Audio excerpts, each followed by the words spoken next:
우리나라가 미국이나 다른 나라에 비해서 전기세가 참 월등하게 싸다 하는 것을 많은 분들이 잘 모르는 경우가 있습니다. 우리나라가 외국에 비해서 전기세가 이렇게 싸고, 특히 공장은 더 전기세가 싼 것은 원자력 발전 때문이라고 합니다. 최근에 와서 인류는 과연 이런 핵발전이 우리 인류에게 유익한 것이냐, 해로운 것이냐 하는 것을 두고 많은 논쟁과 논란이 일어나고 있습니다. 이 핵발전 시설 그 핵심에는 핵연료봉이라고 있는데, 그 핵연료봉 안에 있는 그 우라늄이 이런 자극을 받으면서 분해를 하게 되는데, 거기서 열을 발생하게 되는 것입니다. 문제는 이 우라늄이 분해되기 시작하면 멈추지 않는다는 것입니다. 계속적으로 반감기가 될 때까지 계속 분해되면서 열을 발생하기 때문에, 이 폭발이 되지 않으려면 계속 물을 이렇게 공급을 해서 연료봉을 식혀야 되는 이런 문제가 있습니다. 근데 만약 전기 공급이 차단이 되어서 물을 계속 공급하지 못하면 결국 이 핵시설이 폭발을 하게 되는데, 거기서 많은 방사능 물질이 나와서 사람들이나 동식물들이 피해를 입게 되는 것입니다. 러시아의 체르노빌에서 이 방사능이 피폭이라서 방사능이 세게되었는데, 나중에 알고 보니까 그게 사람에 의해서 저질러진 사고라는 것이 밝혀지게 되었습니다. 거기 고위직에 있는 한 기술 책임자가 1분을 능가하면 안 되는데, 정전이 1분을 능가하면 폭발이 되게 되는데, 이 사람이 이제 공명심으로 자기 기술력을 보여주려고 1분 가까이 전기를 끄는 것입니다. 여기서 컨트롤이 되지 않으면서 결국은 이 방사능이 누출이 되게 되었습니다. 사고가 난 직후에 죽은 사람은 얼마 되지 않지만 10년에 걸쳐서 피폭으로 갑상선암으로 죽은 사람이 100만 명이 넘는 것으로 알려지고 있습니다. 러시아 당국은 체르노빌 발전 시설 전체를 시멘트로 덮어버렸습니다. 근데 문제는 시멘트 안에서 지금 열이 지금 올라가고 있는 것입니다. 일본은 참 정말 억울하게도 쓰나미 때문에 전기가 끊어져서 결국 물 공급을 못하게 되었는데, 일본 기술자들 중에서는 목숨 걸고 들어가서 그 전기를 연결시키려고 했지만 결국 실패하게 되고 발전시설 여러 개가 폭발을 하게 됩니다. 그 방사능을 가진 그 물들이 지금 바다로 지금 막 흘러 들어가고 있는데, 당장 죽는 사람은 얼마 안 되지만 결국 이 방사능 피폭은 10년에 걸쳐서 이렇게 보면 엄청난 이런 재앙으로 나타나게 되는 겁니다. 일본 정부는 지금 일제히 말을 안 하고 있습니다.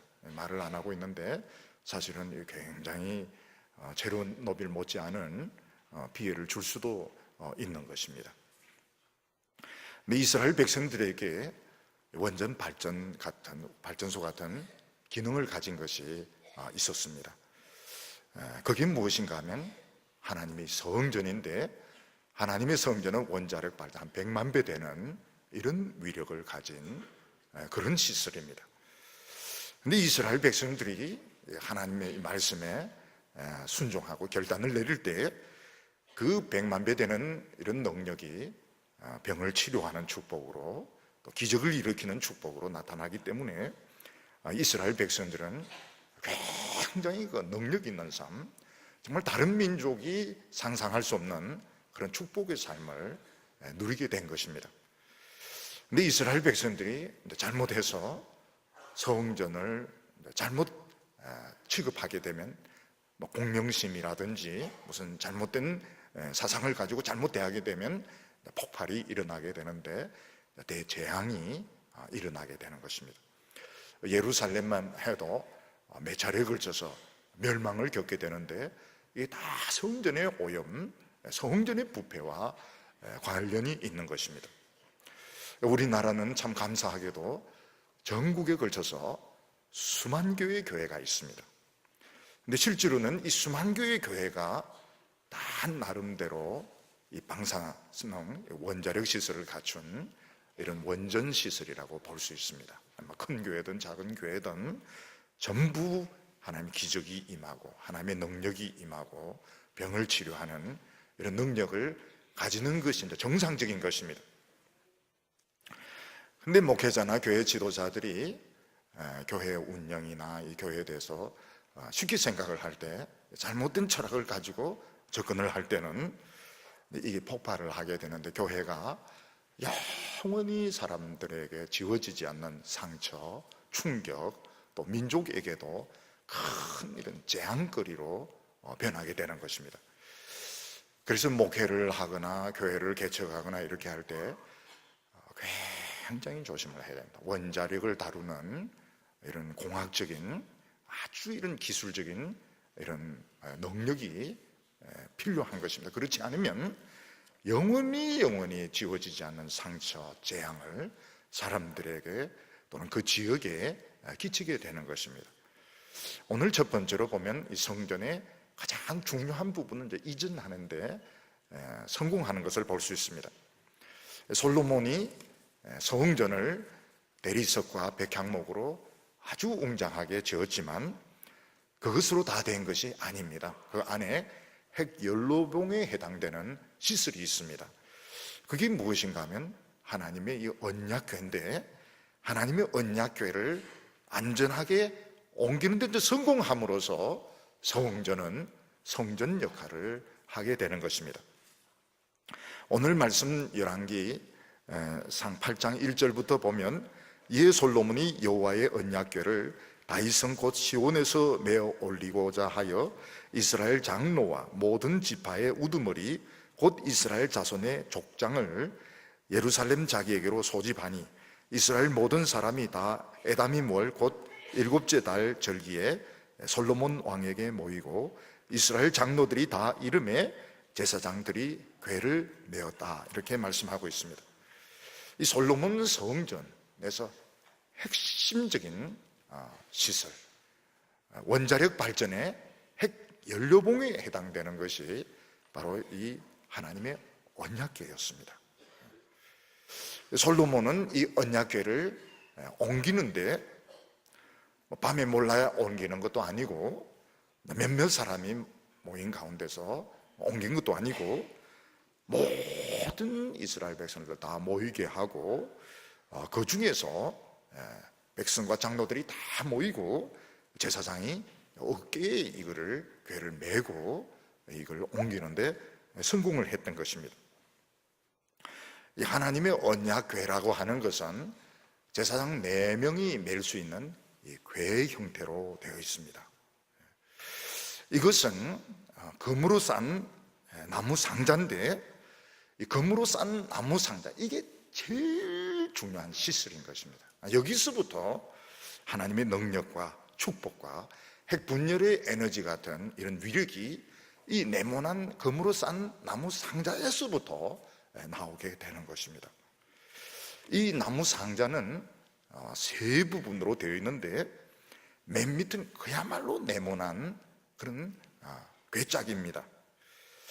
저희들이 어렸을 때 보면, 집에 보면 그 쌀 뒤주라고 있지 않습니까? 쌀 뒤주. 그만큼 높지는 않습니다. 한 반 정도 이래 되는 그런 네모난 나무로 된 이런 상자입니다. 저도 어렸을 때 그 집에 이 쌀 뒤주라 그러죠? 뒤주가 있었습니다. 쌀은 없고 늘 비어 있었습니다. 제가 그 위에서 하루 잤습니다. 하루 쌀 뒤주 위에서 자는데 보통 그 기술이 필요한 게 아닙니다. 자다가 떨어졌는데 꿈에 막 절벽에서 끊임없이 떨어지는 겁니다. 알고 보니까 그 뒤주 위에서 자다 떨어지는데 엄청 아팠습니다. 이스라엘 백성들이 만든 이 네모난 이 상자는 아카시아 나무, 조각목이라고 하는 아카시아 나무로 만든 것이었습니다. 이 아카시아 꽃이 꿀을 만드는 데는 최고입니다. 아카시아 꽃이 꿀 만드는 데는 최고지만 나무 목재로서는 정말 좋지 않은 겁니다. 나무 목재로도 그렇고 숲을 가꾸는데도 이 아카시아 있으면 이 뿌리가 다른 소나무 같은 거 다 해쳐버립니다. 이 조각목 아카시아는 옹이가 많고 그리고 이 막 갈라져 있고 비틀어져 있습니다. 그리고 굉장히 단단합니다. 이런 아카시아 나무를 가지고 네모 반듯한 이런 궤를 만들려고 하면 수백 번, 수천 번 다듬어야 됩니다. 그리고 이걸 금으로 싸게 되는데 이 참 옹이 지고 막 비틀어지고 금이 가고 정말 단단한 이 나무를 다듬어서 금으로 싸면 하나님의 언약궤가 되는 것입니다. 이게 굉장히 중요한 교훈을 가지고 있습니다. 왜냐하면 우리는 처음부터 지금은 다 반듯하죠. 지금은 너무 인격적으로 참 네모 반듯하고 참 흠잡을 데가 없지만 원래 우리는 막 옹이지고 비틀어지고 갈라지고 굉장히 단단한 그런 재질을 가진 그런 사람들이었습니다. 근데 하나님께서 말씀을 가지고 수천 번, 수만 번 다듬으면 아주 반듯한 이런 나무가 되는데 이것을 가지고 하나님이 상자를 만들고 금으로 이렇게 입히면 어떻게 되는가 하면 이게 하나님의 능력의 언약궤가 되는, 하나님이 임재하시는 궤가 되는 것입니다. 전에 우리나라 사람들이 참 제대로 된 기업 하나가 수백 명의 가정을 먹여 살린다 이런 말을 했는데 사실은 제대로 된 이 교회 하나, 제대로 된 교회 하나가 많은 사람을 살릴 수가 있는 것입니다. 그런데 이 교회 안에는 딴 것은 아무것도 없습니다. 딱 모세가 시내산에서 가지고 온 율법의 돌 둘밖에 없습니다. 근데 돌 둘밖에 없는 것이 큰 능력을 나타내는 겁니다. 참 옹이지고 비틀어지고 금이 가고 막 이런 사람이 다듬어져 가지고 하나님의 이런 영광으로 싸지고 그 안에 말씀이 있을 때 거기에 굉장한 위력을 나타내는 이런 원전 같은 에너지의 소스가 되는 것입니다. 그래서 우리가 이 축복의 백성이 되는데 너무 많은 교양이나 너무 많은 학식이 필요하다고 생각하면 안 됩니다. 없는 것보다는 낫지만은 이 다듬어야 됩니다. 모나고 막 옹이지고 비틀어지고 단단한 이걸 막 다듬어 가지고. 그래서 어떤 성도님들은 막 설교를 들으면서 굉장히 아플 때가 있습니다. 왜 이래 대패질을 자꾸 하나? 왜 자꾸 대패질을 하나? 계속 대패질을 하면서 하나님의 영광의 궤가 되는데 이게 위력을 나타내는 것입니다. 그래서 우리나라가 일본의 식민지로 있을 때 또 전쟁을 겪으면서 교회가 굉장한 능력을 나타내었습니다. 오늘 우리가 이 한글이 사실은 이런 식으로 한글이 발전되게 된 것도 이 성경 번역, 한글 성경 번역이 미친 영향이 굉장히 큰 겁니다. 특히 여성들을 이런 인권 문제라든지 특히 이런 계급 문제 다 교회가 없앤 겁니다. 교회가 없었어요.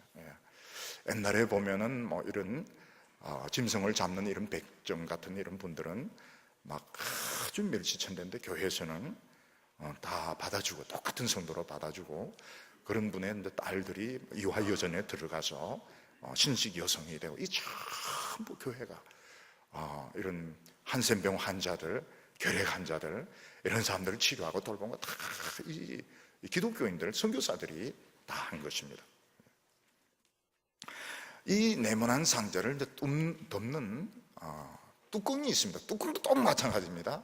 조각목을 가지고 검을 입혀서 만든 이 뚜껑을 속죄소, 시언소 이렇게 부르는데 속죄소, 시언소라고 하는 것은 따로 어떤 엄밀한 장소를 말하는 것이 아니고 이 궤를 뚫는데 뚜껑이 언약궤, 시언소 또는 속죄소라고 이렇게 불리우는 것입니다. 거기서 이제 제사장이 1년에 딱 한 번 피를 딱 뿌리는데 제사장이 피 뿌리고 성공하면 이스라엘 백성들 모든 죄는 자동적으로 다 용서가 되는 것입니다. 하나님의 백성들의 이 죄는 그냥 한꺼번에 도매금으로 해결되어 버립니다. 우리가 어렸을 때 단체로 이 극장을 가면 한 명 한 명 표를 끊지 않습니다. 학교에서 한꺼번에 다 끊어버리기 때문에 머리수만 헤아리면 다 통과가 되는 것입니다. 또 여행을 할 때 보면 단체 계약을 하면 비행기 안에서 먹는 거, 배 안에서 먹는 거, 호텔에서 다 자동적으로 해결이 되는 것처럼 우리 죄는 일일이 한 명 한 명 이렇게 거래를 하지 않습니다. 그냥 하나님께서 그냥 피 한 번, 어린 양의 피, 예수님 피 한 번 딱 뿌리면 자동적으로 다 해결되어 버리고, 우리는 너무 공짜로 복을 받는다, 너무 미안해할 필요가 없습니다. 오히려 복을 달라고 해야 된다. 복을 달라고 챙겨 먹어야 됩니다. 챙겨 먹어야. 단체로 여행을 가면서 막 먹는 거 미안해가지고 미안합니다. 아침에도 먹고 점심에도 먹고 저녁에도 좀 먹고 미안합니다. 이러면 안 돼. 막 달라고 그래야 돼. 달라고. 밥을 왜 안 주냐고 막 달라고 하고, 뭐 좋은 호텔 좋은 데로 방이 안 좋으면 좋은 데로 옮겨달라고. 왜냐하면 그런 권리가 있는 것입니다. 마찬가지로 우리 성도님들은 교회 오면서 예수님 이번 주도 미안합니다, 다음 주도 미안합니다, 그렇게 할 필요가 없어요. 담대하게 나와서 은혜를 달라고 내 모든 죄를 다 씻어주심을 믿습니다. 부끄러움 없이, 부끄러워할 필요가 없습니다. 예배드리면서 막 할 필요가 없습니다. 막 10년 20년 전해진 죄 막 들춰내서 미안합니다, 죄송합니다, 이렇게 막 그렇게 할 수도 있지만 미안해할 필요 다 해결되었고, 담대하면 됩니다. 길을 열어달라고, 우리 자녀들의 길을 열어달라고, 결혼문을 열어달라고.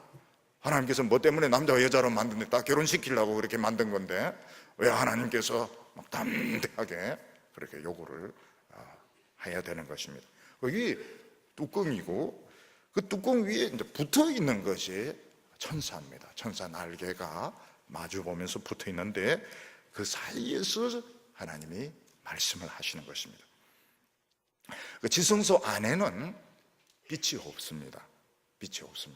성소에는 등대에 빛이 있는데 지성소에는 빛이 없습니다. 그래서 시편에 보면 캄캄한 가운데 계시는 하나님, 근데 캄캄하지 않습니다. 다른 우리가 보지 못하는 빛이 있기 때문에 하나님은 결코 어두운 가운데 있지 않습니다. 근데 우리 인간의 눈으로 보기에는 지성소에는 빛이 없는 것처럼 보이는데 그 두 날개 사이에서 하나님이 말씀하시고, 그 하나님이 우리에게 말씀한다는 것이 우린 벌써 죄 용서된 겁니다. 하나님이 우리에게 말씀을 주신다는 자체가 이미 우리는 치료되고 있는 것이고, 말씀을 주신다는 것 자체가 우리는 미래가 열리고 있는 것입니다. 우리의 죄가 용서가 안 되면 하나님 말씀을 안 하십니다. 그래서 하나님 말씀이 계속 선포된다는 것은 우리 죄가 다 용서되었고 우리가 축복의 사람들이 되었으며 미래는 염려할 필요가 없는 것입니다. 근데 솔로몬이 이 제일 중요한 이 핵연료봉에 해당되는 언약궤를 옮기는데 성공을 하게 됩니다. 근데 거기 보면 역시 다윗이 했던 그 실수를 반복하지 않습니다. 다윗은 이 하나님의 궤를 옮기면서 사실 나름대로 더 잘하려고 했습니다. 그게 문제입니다. 너무 잘하려고 하다가 실패하는 겁니다. 너무 잘하려고, 교회도 마찬가지, 너무 잘하려고, 너무 잘하려고 하다가 실패를 하게 되는 겁니다. 다윗은 어떻게 생각했는가 하면, 사람이 어깨에 이 중요한 하나님의 궤를 어깨에 지고 옮기는 건 좀 무성의하다, 좀 더 정성을 바쳐야 되겠다, 이렇게 생각해서 새로 만든 수레에 이렇게 실어서 옮기는데 소가 뛰는 바람에 하나님의 궤가 넘어지려고 하고, 그걸 이제 잡으려고 했던 우사라는 제사장입니다. 청년이, 젊은 제사장이 적사를 하게 되는 것입니다. 그 청년이 이제 적사하지 않았더라면 이스라엘 백성들 많이 죽었을 수 있습니다. 그러면 그 청년이 적사해서 지옥 가냐? 그런 건 아닙니다. 그런 식은 아닙니다. 하나님께서 말씀에 불순종하는 것에 대해서 하나님이 징계를 하신 것이지만 우사가 거기서 적살을 했다 해서 지옥 갔다 이런 건 아닙니다. 하나님께서 심판하시고 그냥 진노하신 것이지 그게 구원하고 연결되어서는 안 되는 것입니다. 그러면 이제 이스라엘 제사장이 이제 이 핵연료봉 같은 이 언약궤를 잘 지키는 것이 하나님의 율법을 지키는 것인데 그들이 다 이해를 하고 지키느냐? 이해 못합니다. 저희들이 지금도 레위기 같은 거 읽으면 이해가 안 되는 게 너무 많아요. 너무 이해가 안 돼. 왜 하나님께서 이렇게 명령하셨을까? 이해를 하고 순종하려면 못 지킵니다. 그러면 제사장이 이해도 못하고 그냥 맹목적으로 그건 또 안 됩니다. 맹목적으로 지키는 언젠가는 여기 한계가 있습니다. 그럼 어떻게 해야 되는가? 제사장이 사랑하는 마음으로 그냥 목숨을 걸고 지키면 됩니다. 그래서 이제 신앙생활 할 때 목회자라든지 하나님의 종들에게 필요한 자세가 그겁니다. 하나님의 말씀을 사랑하는데 직업적으로 접근하거나 재정적인 방법으로 접근하면 결국은 이해가 안 됩니다. 이해가 안 되고 결국은 순종이 안 됩니다. 근데 나는 하나님의 말씀을 사랑하겠다. 나는 죽도록 내가 이 말씀대로 한번 순종해 보겠다. 그러면 능력이 나타납니다. 기도의 능력이 나타나고 부흥이 나타나고. 그럼 교회에서는 이 핵연료봉에 해당되는 게 뭐냐 하면 설교와 대표기도, 찬양, 헌금입니다. 헌금. 이 헌금도 일반적인 이런 구호단체 펀드레이징으로 하는, 펀드레이징이 이제 기금을 모으는 건데 그런 식으로 하면 큰일 납니다. 헌금 거두는 것을 일반적인 구호단체에서 기금을 모으듯이 이렇게 선전을 하고 격려하고 이렇게 하면 그건 건드리는 겁니다. 그래서 아나니아와 삽비라가 하나님께 헌금 절반 바치고 죽었으면 사실 죽을 사람 굉장히 많습니다. 죽을 사람은 굉장히 많습니다. 안 죽고 살아있는 건 왜냐? 하나님 참 긍휼을 베풀어서 그런 것인데 우리가 사실은 하나님의 일을 하면서 100% 정직하지 못할 때가 사실 많이 있습니다. 근데 헌금은 굉장히 예민한 부분입니다. 헌금하는 거. 하나님께 헌금하는 부분은 굉장히 많든 적든 참 기쁜 마음으로, 감사하는 마음으로 이렇게 하도록 이렇게 가르쳐야 됩니다. 기쁨으로 하도록 이렇게 가르쳐야 되고, 헌금을 쓰는 것도 그렇게 해야 됩니다. 왜냐하면 이게 핵연료봉에 해당되는 겁니다. 기도도 마찬가지입니다. 기도. 우리 교회 대표 기도는 참 잘하십니다. 정말 잘하시는데 이 기도 굉장히 중요하고, 찬양도 그렇습니다. 찬양도 참 굉장히 중요한 부분. 설교, 요것이 핵연료봉에 해당되는 것입니다. 요거는 침범할 수 없는, 어느 누구도 침범할 수 없는, 함부로 건드려서는 안 되는, 그래서 설교자를 함부로 세우지 않는. 우리 교회는 1년 15년 일이 가도 이런 부흥회장서 잘 안 부릅니다. 그런데도 장로님이나 교인들이 다 믿고 따라오는 거는 노자입니다. 무슨 노자입니까? 놀랄 노자입니다. 놀랄 노자. 진짜 다들 이해를 못합니다. 왜 그런가 하면 이걸 아는 겁니다. 성찬도 물론데, 성찬도 이게 전부 핵연료봉에 해당되는 것이고, 여기 이제 오염이 되면 하나님이 축복을 하지 않습니다. 축복 안 하는 문제가 영원히 없어지지 않는 이런 마음의 아픔들, 재앙들, 이런 고통들을 겪게 되는 것입니다. 성도님들 중에서 교회에서 상처받은 분들은 아마 한평생 그게 없어지지 않을 겁니다. 늘 마음속에 아쉬움이 남게 되는 것입니다. 그리고 이 솔로몬은 하나님께 번제를 바치는데 아끼지 않습니다. 5절에 보면 솔로몬 왕과 그 앞에 모인 이스라엘 회중이 그와 함께 궤 앞에 있어 양과 소로 제사를 드렸으니 그 수가 많아 기록할 수도 없고 셀 수도 없었더라. 하나님의 백성들이 은혜 받으면 어떻는가 하면 하나님께 바치는 것이 아깝지가 않습니다. 그래서 교회는 성도님들이 헌금하는 거, 예배 드리는 거, 이걸 뭐 부끄러운 것으로, 아까운 것으로 이렇게 생각을 하면 안 됩니다. 이거는 굉장히 좋은 것입니다. 예배는 드릴 때마다 기적이 일어납니다. 기적이 일어납니다. 그 당시는 우리가 한 사람 한 사람 불러가지고 물어볼 수 없기 때문에 우리는 모르고 그냥 넘어가는데, 뭐 한 달 지나거나 어떻게 이야기를 들으면 예배 중에 자기에게 기적이 일어났다고, 치유의 역사가 일어나고 하나님의 그 응답의 음성을 들었다, 그런 이야기들을 하는 것을 많이 들을 수 있습니다. 그래서 예배를 한번 드리는 것과 안 드리는 것은 엄청난 차이가 있습니다.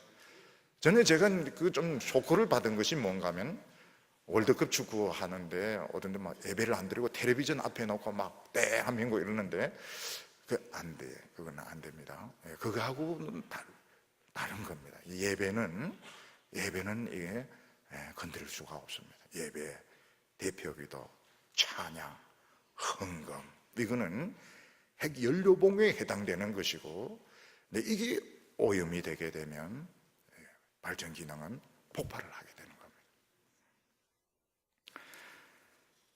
초대교회 때 성도들이 성령의 충만함을 받았을 때 얼마나 기뻤는지 자기 물건을 아까워하지 않고 막 다 내놓습니다. 근데 교인들 중에서 보면 새신자들이 그런 사람들이 많아요. 막 은혜 받고 이러면은 막 가지고 옵니다. 집에 있는 거, 막 꿀단지, 막 주고 싶은 거예요. 다른 사람에게 막 주고 싶고 하나님께 막 바치고 싶고. 그리고 사람들이 막 시간, 젊음, 학벌 다 버립니다. 다 버립니다. 최고의 엘리트들이 교회 와서 삽니다. 교회 와서 살고 막 수련회하고 난리치고 돈도 안 벌고, 집에서 막 부모가 막 화가 나가지고 막 싸우고 이래도 미쳤으니까요. 미쳤으니까 최고의 엘리트들이 막 교회 와가지고 막 헌신을 합니다. 왜냐하면 아깝지가 않아요. 초대교회 때 보면 그 성령 받으니까 막 사람들 마음속에 예수님처럼 살고 싶은 거예요. 그 예수님은 어떻게 살았습니까? 집도 없이 그냥 옷 한 벌 가지고 지팡이 하나만 가지고 막 돌아다니면서 이제 막 전도를 하는 것입니다. 집이 필요가 없어요. 집이 필요 없고 밭이 필요가 없고 필요가 없습니다. 막 예수님처럼 막 살고 싶어 하니까요.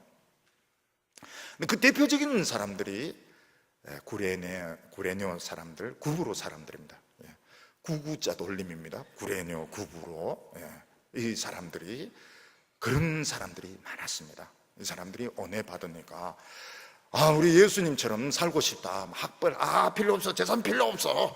옷 한 벌 하고 지팡이 하나만 들고 돌아다니다가 우리 전도하다가 죽을래. 그 사람들이 이제 모여서 개척한 교회가 안디옥 교회였습니다. 안디옥 교회. 안디옥 교회에서 사도 바울 한 명을 보낸데 폭발이 일어납니다. 폭발이 비시디아, 안디옥 뭐 이런 데서 막 부흥의 역사가 막 일어나는데, 사람들이 이야, 진짜 이 기독교 참 대단하구나. 기독교 대단하구나.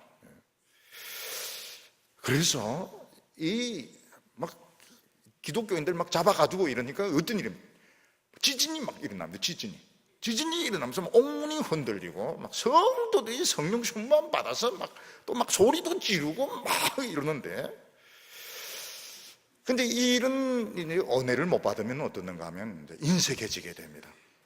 굉장히 인색해지게 되고, 시간도 아깝고 돈도 아깝고, 입으로만 때우는 겁니다. 입으로만. 입만 살아있는 기독교인이 되는 겁니다. 그렇게 될 수밖에 없습니다. 사람들이 막 기독교 욕하고 있는데 그럴 수밖에 없어요. 왜냐하면 불이 꺼졌는데, 속에 불이 꺼졌는데 그럴 수밖에 없는 것입니다. 근데 불이 붙으면 어떻게 됩니까? 불이 붙으면 자동적으로 그 엘리트들, 그 막 부자들, 막 가난한 사람들 막 몰려와가지고 우리 예수님처럼 살겠다고 구구로 구레네처럼 막 흩어지면서 막 복음 전하고 막 찬송 부르고 이러는데, 사람들이 자기 인생에 대해서 아까워하지 않는 것입니다. 오늘 두 번째로 보면 요걸 이제 옮기는데 성공했을 때 하나님의 영광에 이제 구름이 임하게 됩니다. 10절과 11절 보면 제사장이 성소에서 나올 때에 구름이 여호와의 전에 가득하매 제사장이 그 구름으로 인하여 능히 서서 섬기지 못하였으니 이는 여호와의 영광이 여호와의 전에 가득함이었더라. 이 영광의 구름은 모세가 하나님을 만나기 위해서 시내산에 올라갔을 때 임했고 첫 번째 그 성전에도 임했습니다. 아주 빽빽하게 임했습니다. 하나님의 구름은 두 가지 의미가, 빛이 나는 구름입니다. 시커먼 구름이 아니고 막 빛이 나는 이런 구름인데 외부 세계와 차단하는 의미가 있습니다. 외부 세계는 접근할 수가 없습니다. 접근할 수도 없고 볼 수도 없고, 그리고 그 구름 안에 있는 사람은 막 충만하게 막 하나님이 막 은혜로 축복으로 막 퍼부어 주시가지고 은혜 충만한 이런 역사가 일어나게 되는 겁니다. 우리가 부르는 찬송 중에도 세상과 나는 강고도 없고 구속한 주만 보이도다. 이게 이제 어디서는 변화산에서 예수님의 그 세 제자들이 참 그 춥고 산꼭대기에 춥고 바람 불고 막 짜증나고 이런데 예수님이 딱 변화되면서 구름이 막 빽빽하게 임하고 모세와 엘리야가 나타나는데 그 전에 막 추웠던 느낌, 막 불평 이런 거 싹 없어지고 세상에 대한 생각도 다 잊어버리고 나에 대한 생각도 다 잊어버리고 그냥 여기서 그냥 죽었으면 좋겠습니다. 초막셋을 짓고 이게 쉽게 이야기하면 그냥 여기서 죽어도 한이 없겠습니다. 그런 고백을 베드로가 하게 되는 것입니다.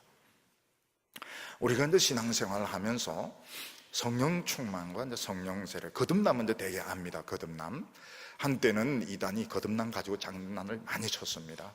거듭난 시기를 알아야 된다. 뭐 이런 식으로 이야기해서 막 그 사람들을 많이 미혹했는데 거듭난 시기는 우리 잘 모릅니다. 안다 하더라도 정확한 거듭난 시기, 거듭난 것은 세상에서 끊어지고 예수 그리스도와 연결되는 것이 거듭남, 중생하는 것입니다. 근데 이제 성령 충만과 성령 세례가 한 20년 전에 굉장히 이 신학교에서 논쟁이 많이 있었습니다.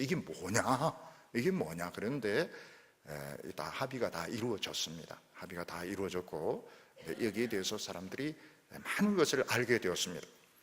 성령 충만이라고 하는 것은 나와 성령님이 단단하게 결합해서 하나가 되는 것입니다. 예를 들어서 어떤 부속품이 기계에 단단하게 결합이 되었을 때 소리 없이 완벽하게 덜 결합이 되면 덜그덕 거리고 고장이 나기도 하고 이게 효능도 떨어지게 되는데 완전히 결합을 하게 되면 완전 풀로 그런 효력을 발휘하게 되는 이런 것을 성령 충만 이렇게 부릅니다. 성령 충만은 내 자신의 그 의지, 내 자신의 감정이 성령님과 일치가 돼서 막 돌아가는 것입니다. 그러니까 효능이 굉장히 뛰어난 것입니다. 근데 성령 세례와 부으심은 뭔가 하면 부으심은 그냥 물을 붓는 것처럼 기름을 붓는 것처럼 많이 붓는 것입니다. 우리가 이제 감정이 너무 그냥 좋은데 너무 좋으면 웁니다. 너무 좋으면 막 기쁜데 왜 울까? 감정이 이제 컨트롤이 안 되니까 이 흘러 넘쳐버리니까 막 우는 겁니다. 이제 사람들이 말하기를 이제 넘치는 것은 좋지 않다 이러는데 성령이 이제 흘러 넘치는 것은 좋습니다. 좋습니다. 예. 세상과 나는 강고도 없고 구속한 주만 보이도다. 막 웁니다. 하나님의 그 여성들도 보면 너무 사랑을 받을 때 남자가 너무너무 헌신적으로 사랑할 때 막 가슴이 벅차면 울지 않습니까? 기쁨으로 막 울지 않습니까?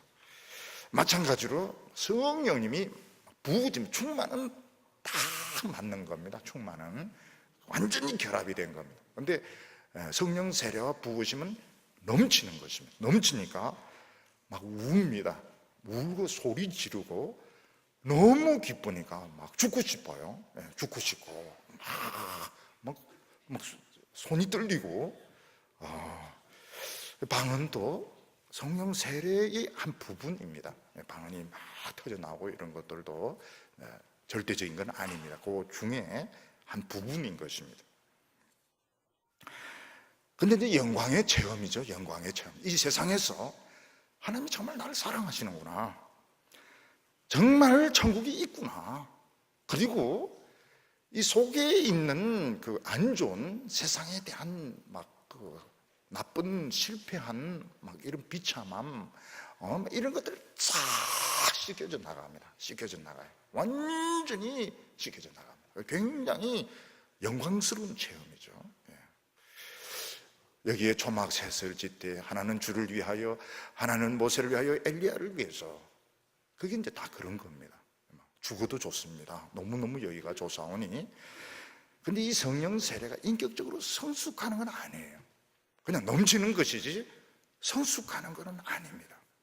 또 그렇다고 해서 능력이 나타나는 것도 아니에요. 그래서 은혜 막 받고 울고 막 이러다가 버스에서 누가 발 밟으면 막 신경질이 팍 나는 이유는 뭔가 하면, 그거는 그거고 이거는 이거고. 그래서 이게 막 헷갈리는 거면, 조금 전에만 해도 막 세상과 나는 광고 듣고 있는데 버스에서 누가 내 지갑 가져갔을 때 입에서 막 저주가 나면서 잘 먹고 잘 살아라 막 이래 하는 이유는 뭔가 하면, 도덕성하고는 이게 또 차원이 좀 다른 겁니다. 도덕성, 그 다음에 인격적인 성숙하고는 좀 다른 겁니다. 요거는. 근데 어떻게 보면 참 좋아요. 고난 받을 때, 큰 수술을 받았을 때, 사업에 실패했을 때, 막 수염도 안 깎고 고무신 신고 막 찬송 부르면서 돌아다니는 것은 이런 쪽에 속하는 겁니다. 굉장히 기뻐요. 굉장히 기쁘고, 막 사업에 실패한 거 걱정도 안 되고 이런 건 막 속에 부어져 가지고 속에 막 영광이 차서 그런데, 뭐 그렇다고 해서 사업이 잘 되거나 또 뭐 인격적으로 뭐 성숙 이런 거하고는 좀 다릅니다. 여전히 이기적이고 여전히 미숙하고 도덕성은 좀 떨어질 수가 있습니다. 근데 아주 은혜 받은 사람이 왜 저리 이기적이야? 이런 것은 이제 성숙은 충만입니다. 성숙은 다 여자 이름이죠. 성숙, 미숙이 다 여자 이름과 비슷한데 둘 다 좋아요. 둘 다 좋습니다. 근데 지금까지는 이제 장로교는 주로 막 충만 이쪽으로만 막 이렇게 또 강조하고, 또 순복음 교회는 또 세례 이쪽에만 막 강조했는데, 지금은 이제 다 요 양쪽이 다 필요하다. 이런 쪽이 콘센서스, 그게 뭔가 합의입니다. 합의. 이제 이런 것들이 좀 많이 이루어져서 장로교도 좀 많이 뜨거워지고, 순복음 교회는 또 교리적으로 또 많이 오고 좀 많이 가까워졌어요.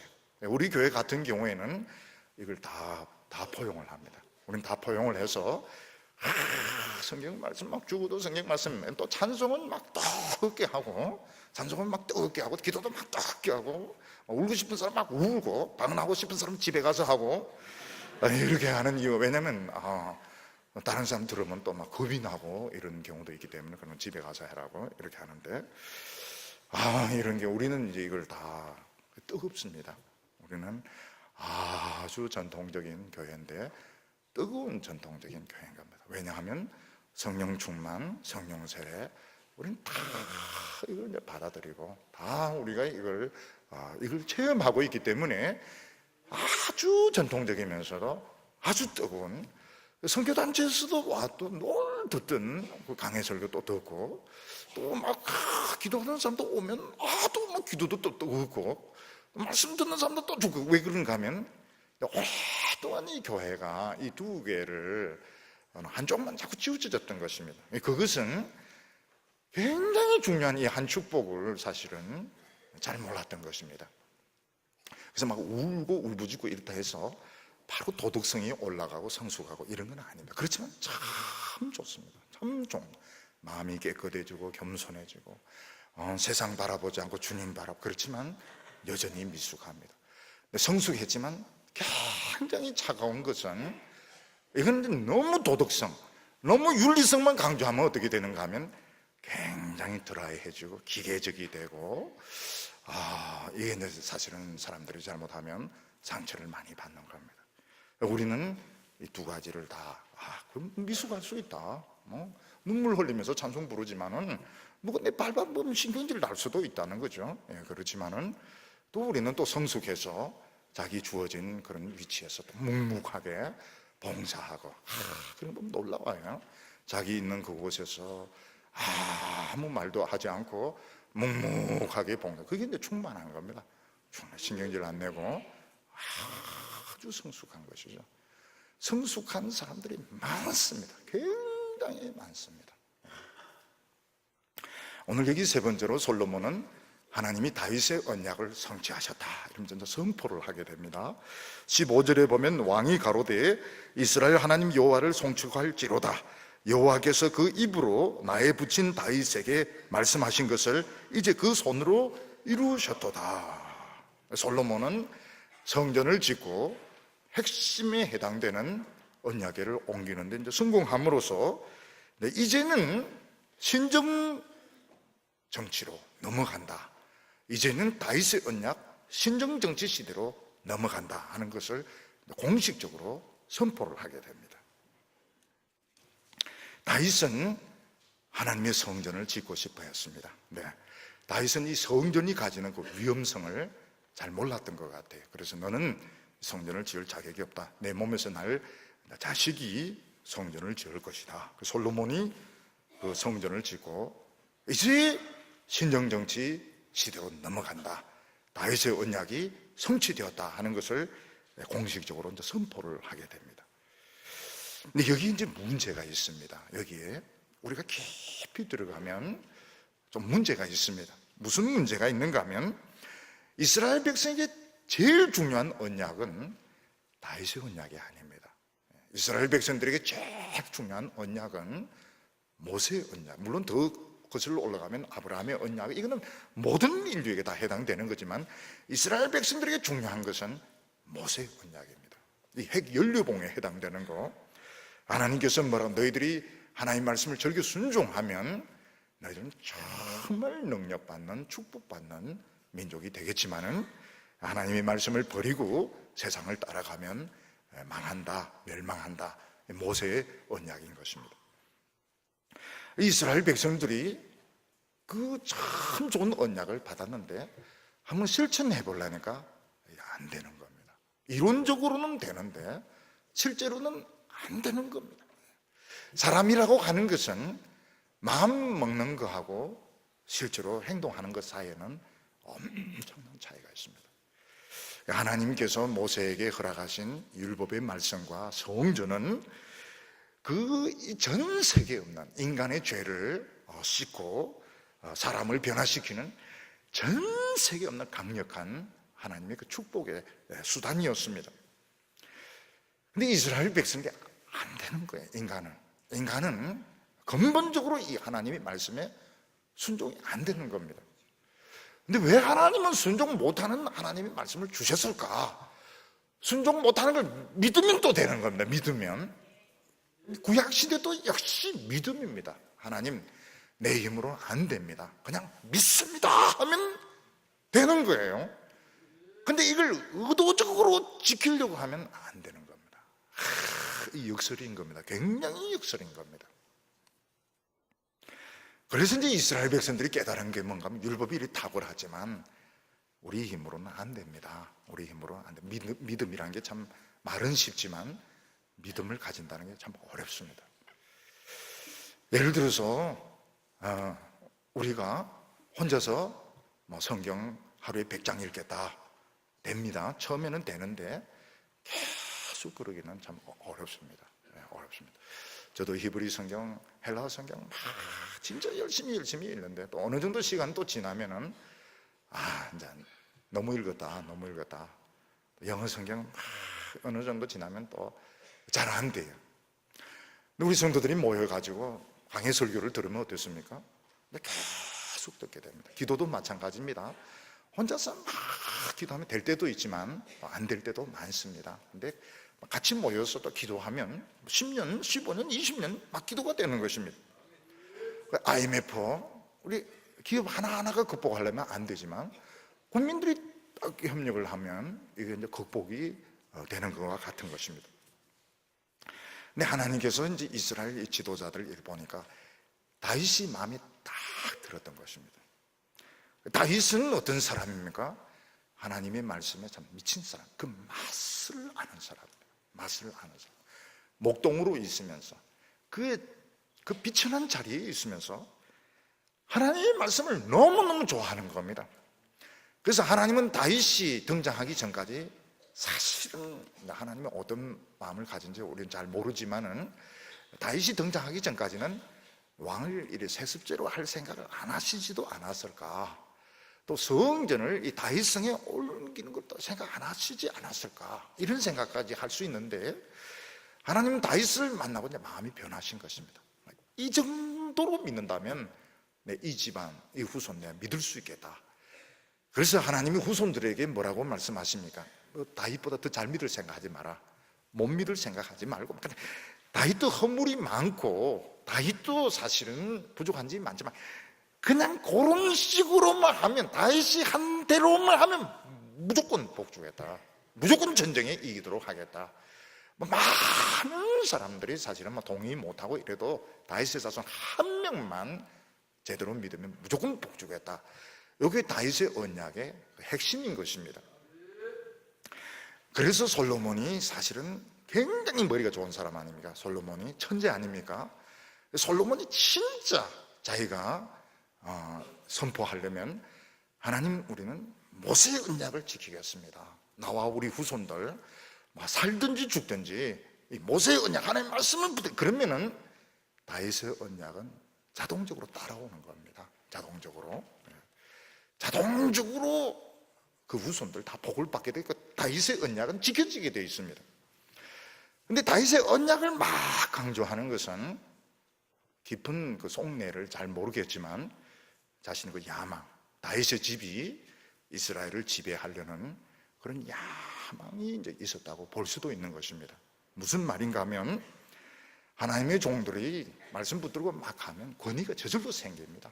권위가 저절로 생기고 교회가 저절로 질서가 잡힙니다.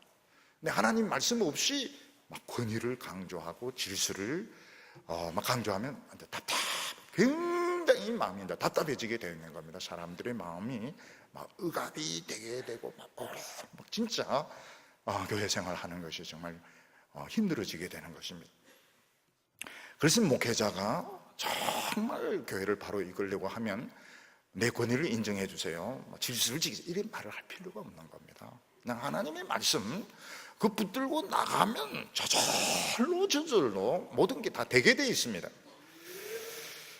그래서 솔로몬이 진짜 이 성전을 짓고 했어야 되는 그 선포가 뭔가 하면 우리는 모세의 언약으로 돌아가겠습니다. 좀 더 근본으로 돌아가겠습니다. 그런데 다윗의 언약을 막 강조할 때 이스라엘 백성들 중에서 이제 그렇게 받아들이는 사람도 있지만 저 사람 저거 자기 집을 위해서 성전을 지었나? 자기 그 다윗의 패밀리를 위해서 우리는 서빙을 해야 되는가? 이런 생각이 들 수도 있는 겁니다. 결국은 그 아들 르호보암 때에 와가지고 10지파가 딱 보이콧 해버립니다. 다윗의 집하고 우리하고 무슨 상관이 있어? 우리가 원하는 것은 꼭 다윗이 해야 될 필요가 없다는 겁니다. 누구든지 하나님 율법 잘 지키고 이스라엘 축복이 오게 하면 되는 것이지 꼭 다윗의 후손 될 필요가 없다. 그래서 딱 보이콧해서 이스라엘은 분열이 일어나게 되는 겁니다.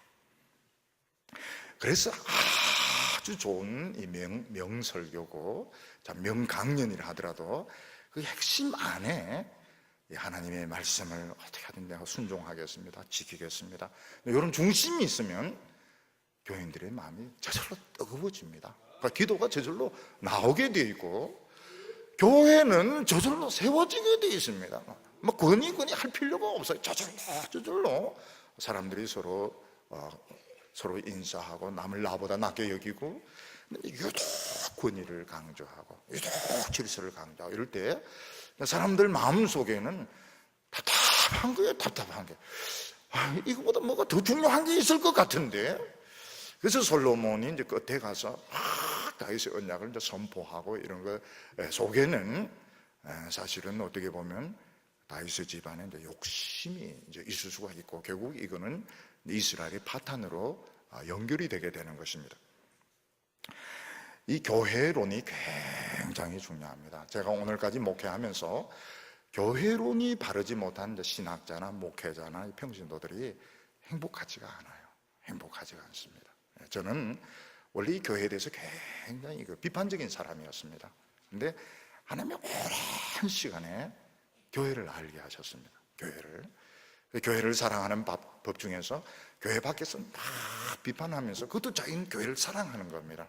근데 저같이 교회 안에 깊숙이 들어와서 교회를 또 끌어안고 사랑하는 이런 방법이 있는데, 사람마다 다 자기 방식으로 다 교회를 사랑하는 것은 다 다를 수 있습니다. 그렇지만 교회를 안다는 것은 굉장히 중요합니다. 자기 자신과 자조손손 복을 받는데 굉장히 중요합니다. 교회는 핵발전 시설과 같고 그 안에 연료봉이 있습니다. 연료봉, 이거 잘못 건드리면 축복이 아니고 재앙이 일어나게 되는 것입니다.